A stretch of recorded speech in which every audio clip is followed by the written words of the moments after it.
Hey, what's going on? Adam here from Well Woven. Happy Tuesday. On this lovely Tuesday, I wanted to share a couple rugs that I'm really inspired by along the theme of high-low construction. So let's get right into them. They're right behind me. So let's start with this guy in the back here. Oops. All right, so as you can see, this particular rug has a really subtle pattern to it. And how we're achieving that pattern is through a technique called multiple names used in the market, but we can call it a void technique or we can call it a drop stitch. Essentially, when weaving, there's a couple pixels or there's a couple shots that are left empty.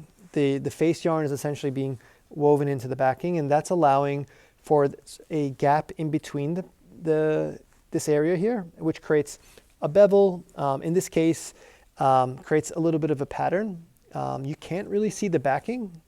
If done right, if the designer aligns or the sort of the product is created in a way that calibrates the pixels or the shots with the thickness of the yarn, you shouldn't see the backing. So it creates a nice look, really subtle. In this case, this yarn is a really chunky yarn, and I'm going to show you a couple more examples of this yarn. But it has a really nice hands, texture is chunky, and has that sort of high-low, really subtle high-low effect. A little bit different than some of the other products we've looked at. Next to me here is another version of this, same base yarn, but we've added a second type of yarn to this. So like the other one, there may be a void, a very, very slight void, but more so, it's hard to see here. Maybe I can tell from the back.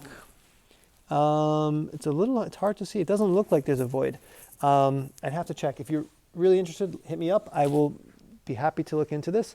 But it feels like there's a very light void there. Yeah, there may be a slight void, but this shiny, thin yarn combined with the thinner, chunkier yarn creates that high-low effect. You still have it, although it may not be like a sisal rug. You have you have a lower yarn and you have a higher yarn.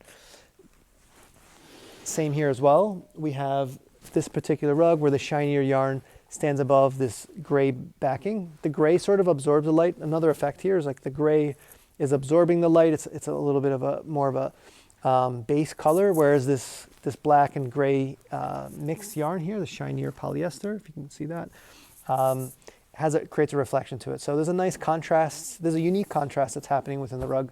That's pretty cool. All right, that's my inspiration for the day along the lines of flat woven rugs. Thank you so much for tuning in today. If you have any questions, happy to answer them. Drop them in the chats. Until the next one, thank you.